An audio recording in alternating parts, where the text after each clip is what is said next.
Okay. అది కూడా ఉంది. ఓకే. ఏమని? మేబీ స్పెషల్ బ్రాంచ్ వాళ్ళు కూడా వచ్చి మాట్లాడవచ్చు కదా. ఓకే. అంతే కదా. ఈరోజు naxalite top down naxalite leader ఎలా దొరుకుతారు? అలా ఇన్నోసెంట్గా డీల్ చేస్తేనే దొరుకుతారు వాళ్ళు. సో మీకు ఆ డౌట్ కూడా ఉండింది, అంటే మీకు వచ్చే కాల్ సెషన్లో కూడా డౌట్ పడుతున్నారు. మీరు ఇప్పుడు ఇంత ఇన్వెస్టిగేషన్ అంటే రవికి సపోర్ట్ చేస్తున్నారు కదా, మీకు ఏమైనా థ్రెడ్స్ లేకపోతే అఫ్కోర్స్ ఇండస్ట్రీ ఇప్పటికే చాలా కోపంగా ఉంది రవి విషయంలో, అది నిర్మోహమాటంగా చెప్పుకొచ్చేది. సో ఆ ఇంపాక్ట్ మీ మీద ఏమైనా ఉందా? మిమ్మల్ని ఎవరైనా బెదిరించడం, అసలు ఎందుకు కేసు హ్యాండిల్ చేస్తాం, బెదిరించడము, లేకపోతే ఇంత డబ్బులు ఇస్తాం కేసు విత్డ్రా చేసుకొని చెప్పి ఏమైనా ఉన్నాయా? ఆ లక్కీ చెస్ ఎప్పుడు దొరకలేదు సార్ నాకు. అలా రావాలని నేను కోరుకుంటున్నాను. దొరికితే వదిలేస్తారా? దాని తర్వాత చూపిస్తాను నేను. ఒకవేళ ఎవరైనా సడన్ అమౌంట్ ఇస్తాం కేసు వదిలేదంటే తీసుకొచ్చి హాఫ్ మీకు హాఫ్ నేను తీసుకుంటాను. నాది వదిలేసాను, నాకు అవసరం లేదు ప్రెసెంట్. అది ఒకవేళ అది అంత అజంప్షన్ ఉంది సార్, ఎవరు అలా చేయరు. ఇంతవరకు కాల్స్ వచ్చాయి మీకు? లేదు, అసలు కాలేదు, ఒక్క కాల్ కూడా రాలేదు. Okay. Are expecting a call? I'm expecting, అదే చెప్తున్నా కదా. ఓకే. కానీ ఇప్పటివరకు ఏ కాల్ కూడా రాలేదు. కాల్ వచ్చాయి, కంగ్రాచులేషన్ చెప్పనీకి, మీ వీడియో వైరల్ అవుతున్నాయి, మీకు కావాలంటే డబ్బులు ఇస్తామని 2-3 కాల్ వచ్చాయి. అవునా? అవును. అంటే ఎవరికి ఏ విషయంలో డబ్బులు ఇస్తామని చెప్పి? అదే మా దేవుడు రవికి మీరు బయట తీసుకురండి సార్, ఆ విషయంలో. ఎంత ఇస్తా ఉంటున్నారు? 10,000-20,000 ఇస్తారేమో సార్. కామన్ పీపుల్ ఏమున్నారు చెప్పండి సార్, దానికి అదే వాళ్ళకి చాలా ఇది, అదే బలం, అదే వాళ్ళకి ఇది కదా, అంతే. సో కామన్ పీపుల్తో మీరు మాట్లాడాలంటున్నారు కదా, సో కామన్ పీపుల్ అజంప్షన్ని మీరు కోర్టు దృష్టికి తీసుకెళ్తే అక్కడ చెల్లుబాటు కాదు. సో అవి అన్ని బుర్ర కథలు వెళ్ళి మీరు మీడియా ఆర్టీవీ సచిన్ తో మీరు చర్చించాలంటారు. అంటున్నా ఆ పాయింట్స్ వ్యాలిడ్ కావు కాబట్టి, వ్యాలిడ్ కాదు కాబట్టి, అక్కడ గ్రౌండ్స్లోకి రావు కాబట్టి రవి విషయంలో సాఫ్ట్ కార్నర్ ఉండే అవకాశం అక్కడ కనిపించట్లేదు, రైట్? సాఫ్ట్ కార్నర్ ఉండే అవకాశం అక్కడ గ్రౌండ్లో కనిపించట్లేదు కదా. Got my point sir? లేదా, నేను అర్థమయ్యలేదు. అంటే ఎక్కడ సాఫ్ట్ కార్నర్, మీరు అన్న మాటలు అక్కడ గ్రౌండ్కి వచ్చినప్పుడు సాఫ్ట్గా ఎక్కడ కనిపించవు సార్. మీరు యు ఆర్ లే మ్యాన్ అబౌట్ ద లా, అవునా కదా?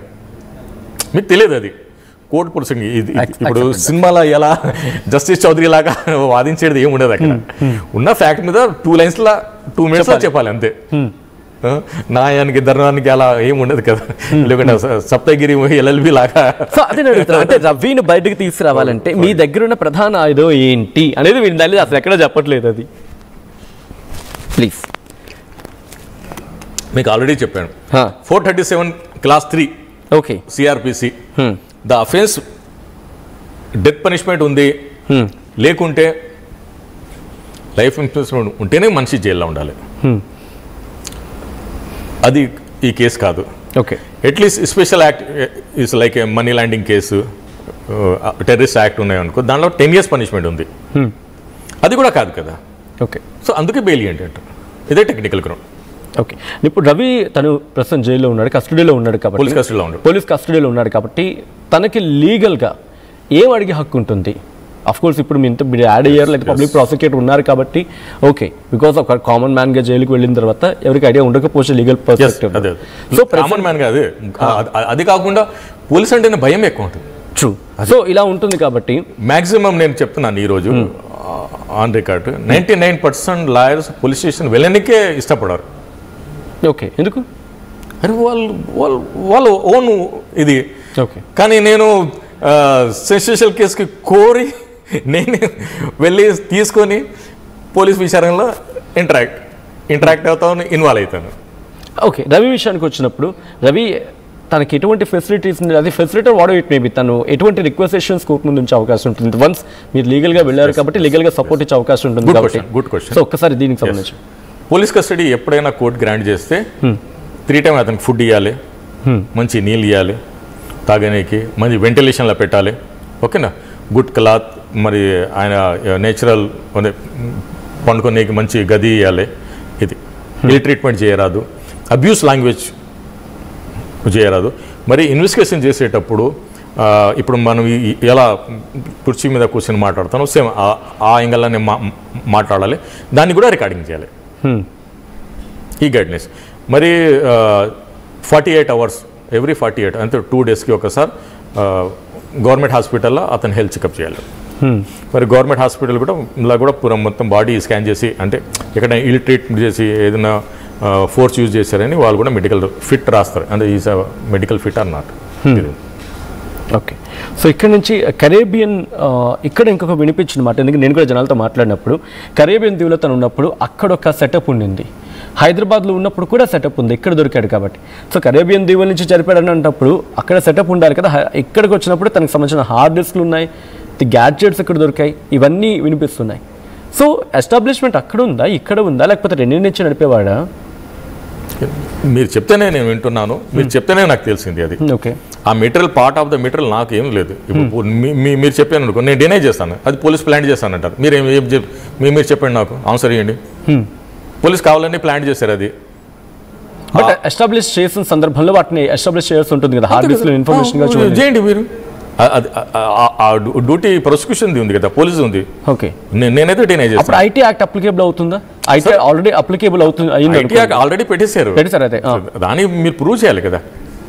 టెక్నికల్ ఫారెన్సిక్ రిపోర్ట్ తీసుకుంటాం కదా దాంట్లో. ఒకవేళ ఎస్టాబ్లిష్మెంట్ ఉంటే, అంటే ఒకవేళ అది కనుక ఎస్టాబ్లిష్ ఒకవేళ ఉంటే అప్పుడు చూద్దాం ఎలా ఉంటుందని శిక్ష. 2 years పడిపోతుంది. అర్థం కాలేదు. 2 years ఇంప్రెషన్. ఓకే. అది కూడా ఫస్ట్ టైం చేశారంటే 2 years శిక్ష పడితే కూడా బెయిల్ తీసుకోవచ్చు. మరి ఆయన అప్పీల్కి వెళ్ళి హైకోర్టులో నేను ఫస్ట్ టైం చేశానంటే అది కూడా మాఫ్ చేస్తారు. ఓకే. బట్ ఇది నాట్ ఏ హ్యాబిచువల్ అఫెండర్ కదా, ఫస్ట్ టైం నోటీస్లో వచ్చాడు. బట్ లాస్ట్ టైం పోలీసులకు థ్రెట్ ఇచ్చాడు కదా, అది చెప్తే వింటున్నాను, పోలీసు వాళ్ళు చెప్తే వింటున్నా కదా, నా నోటీసులో అయితే అలా రాలేదు. ఐ బిలీవ్ ఓన్లీ అంటే మీ నోటీస్ విషయం నేను కాస్త పక్కన పెడితే, ఒకవేళ అది కనుక ఎస్టాబ్లిష్ అందుకు పోలీసులు కూడా చెప్తున్నారు, గతంలో మాకు సవాల్ చేశారని పోలీసులే చెప్తున్నారు కదా, చెప్పొచ్చు. ఆరోపణ కనుక నిజం అది వాళ్ళు వాళ్ళ ఏమంటారు దాంట్లో రాయాలి కదా, పోలీస్కి థ్రెట్ చేశారని. బట్ ఆన్ రికార్డ్ పోలీసే చెప్తున్నారు కదా, గతంలో సవాల్ చేశారని చెప్తే కాదు కదా సార్. ఇప్పుడు ఎఫ్ఐఆర్ ఏముంది, ఆన్ రికార్డ్ పేపర్ ఉంది. సో వర్త్ దానిది ఉంది సార్. ఈరోజు కాగజ్ కా రాజ్ హై, పేపర్లా ఉంది, అది నడుస్తుంది. పేపర్లు వెళ్ళింది, నేను నోటితో మాట చెప్పింది. On statement, on camera no worth, అసలు ఉండదు వర్త్, నో వర్త్. ఓకే.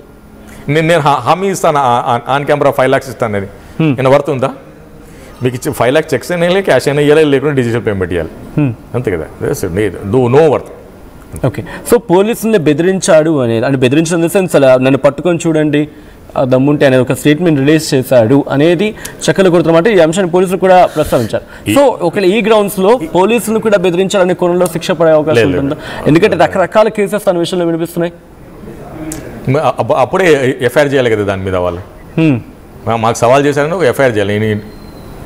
అది ఇంకా మరి ఎఫ్ఐఆర్ లేకుంటే ఎలా వర్త్ లేదు కదా. మరి ఇప్పుడు డిలే అలా చేస్తే కూడా రీజన్స్ చూపించాలి కదా. అంటే పోలీసులు కావాలని చేస్తున్నారు ఇది. నేను వినేది మీ నోరుతుదే, ఓకే, నాకైతే ఆ నోటీసులో రాలేదు. ఓకే. సో ఇన్వెస్టిగేషన్ మీరు of course me case handle చేసిన దగ్గర నుంచి ఇప్పటి వరకు కూడా మీరు అన్నారు కొన్ని పాయింట్స్ ఉన్నాయి, అవి నేను ట్రయల్లో మాత్రమే నేను చెప్తాను, బిఫోర్ దట్ నేను చెప్పనని చెప్పి. డూ యూ థింక్ కేసు నిలబడుతుంది అనుకుంటున్నారా? నిలబడదు. అవి డిఫెన్స్ లాయర్గా మీరు నిలబడదని చెప్తాను. బట్ అక్కడ స్ట్రాంగ్ గ్రౌండ్స్ కనిపిస్తున్నాయనే మాట, ఆల్రెడీ పోలీసు చెప్తున్న మాటని ఎంత స్ట్రాంగ్